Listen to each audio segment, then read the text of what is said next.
Good morning, students. Hope you all are safe at home. We had already started our classes, online classes. We are sending you the lesson videos. Already, we had sent many question answers to you. Hope you all are writing those question answers. And I had already sent the first video of this migration lesson. Hope you had understood that video lesson. Today I am going to teach you the second part of this migration lesson. In that first video you have studied about the migration, international migration and internal migration. Today I am going to teach you in this video the causes of migration. Migration are caused by a variety of factors including economic, social and political factors. So briefly they had described below. The first is the economic factor. So most of the studies indicate that the migration is primarily motivated by the economic factors. So how in developing countries, low agriculture income, agriculture unemployment, then underemployment, lack of alternative sources of income are considered as the basic factors pushing the migrants towards the developed countries for greater job opportunities. So opportunities for better employment, higher wages, then better working conditions, all these are the pull factors of an area.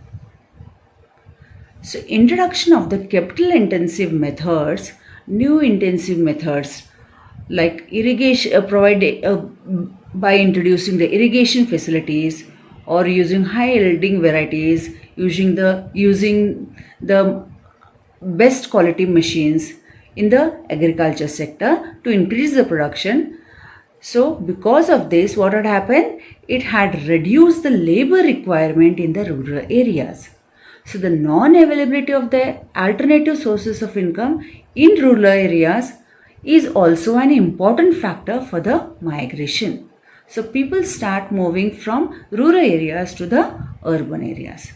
So the pull factors are the factors which attract the migrants to an area. The second one, that is marriage. So marriage is a very important social factor of migration. In rural areas, most of the girls you will see that they have to migrate to their in-laws' place of residence after marriage. Third, education. Rural areas by and large lack of educational facilities, especially those of higher education. The rural people have to migrate to the urban areas for these facilities. So many of them settle down in the cities for earning a livelihood after completing their education. So this is also one reason why the people move to the urban areas. The next is the lack of security. Political disturbances and the inter-ethnic conflicts drive people away their homes. So large number of people have migrated out of Jammu and Kashmir and Assam during the last few years. So they had an insecurity in this state, so they started migrating from these states to the other states. People also migrate on a short-term basis in search of better opportunities for recreation or health care facilities, legal advices, or for availing service which the nearby towns may provide them. So because of this also the people may migrate to the urban areas. Now we'll study the impact of migration. Migration affects both the areas of origin of migration and the areas of destination of the migrant population. So in what way it affects? The first one is demographic consequences. Migration leads to unbalanced demographic distribution of population within the country. Only the able-bodied young people migrate from villages to cities or to the other countries in search of job, and the rest of the family stays back at home. So these leads to serious imbalances in age and sex ratio, particularly in areas of the high out migrate areas like Uttarakhand, Rajasthan, Madhya Pradesh and eastern Maharashtra. So similar imbalances is also seen in the recipient states also. So the states where the people are moving to that states or country for the in the search of job. The second one, social consequences. Migration results in interaction between the varied cultures and leads to their diffusion.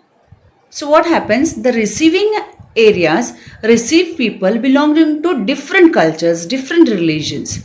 So through migration, which leads to the cultural interaction and the enrichment of the different cultures. So in the historic times, India received migrants belonging to different cultural groups, different communities, different religion, different countries, which led to the intermixing of one culture with the other. So, however, coming together of the people belonging to different cultures leads to cultural conflicts in certain cases. It sometimes it happens that there may be some conflicts between the some cultural or regional areas. So, family breakdown, fragmentation of social networks, and psychosocial stress are other negative impacts of the migration. So, because of this, also people may migrate to the other areas. So, the emotional impact is not just limited to the migrants themselves, but also to the family who are left behind. So especially in poorer households, they cannot migrate with the whole family to the urban areas. So, what happens? They immigrate one member of at a time, resulting in eroded family relations and the structure. So, what happens? The family relationships gets affected because of the movement of the one member from that family to the other area for job opportunities or other things.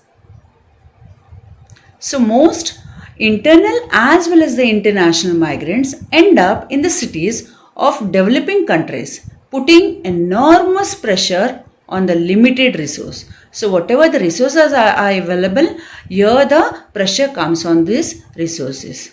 So the population is more, but the resources are less. So due to overpouring of the people, the older cities like Mumbai, Kanpur, Delhi faces the problem of housing facilities to the people, which results that the people start living in the slums.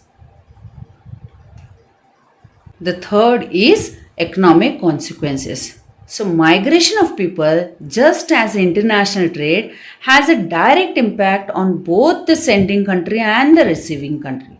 So it will affect both the countries where the people are moving to the country and where the people are coming from the country. So the receiving country gains as immigration increases the supply of labor, which increases employment, production, and thus national income. So the people who are moving to that country will be benefited more, as the immigration of the people will increase the supply of labor, and which increases the employment, production, and thus it results the increase in the national income also. So adverse impacts of immigration includes loss of jobs for the locals, those who are there in those local areas of their country, they will lose the jobs. Heavy burden on the natural resources and the public services. So when the people start migrating to one country, that country will start facing all these problems. So high skilled immigration, or the so-called brain drain, can imply a loss of public resources for the sending country. So what happens? The high skilled immigration, the high skilled people who migrate to the other countries is a brain drain for their own country, as the skilled people are moving to the other country for the in the search of job. So there is a loss of public resources for the sending country. So the sending country gains through migrants as they transfer their earning to the home country in the form of foreign exchange. But the sending country loses due to reduction in skill workforce, which is critical for productivity and economic growth. So what happens now? The sending country starts gaining through the migrants. Those who migrated to the other countries, they start earning there and they start sending or transferring their earnings from that country to the home country in the form of foreign exchange. So now this is a benefit for the home country. But the sending country may lose due to the reduction in skills workforce. So, but somewhere they may lose the skilled workforce, which is critical for productivity and economic growth. So, somewhere it will affect our economic growth and the productivity of our own home country if our youth people start moving to the other countries. So, children, you understood this migration lesson? I had divided this lesson into two parts. So, hope you all had understood the migration, the international migration, the internal migration, the causes of migration, and the impact of migration. Thank you, children.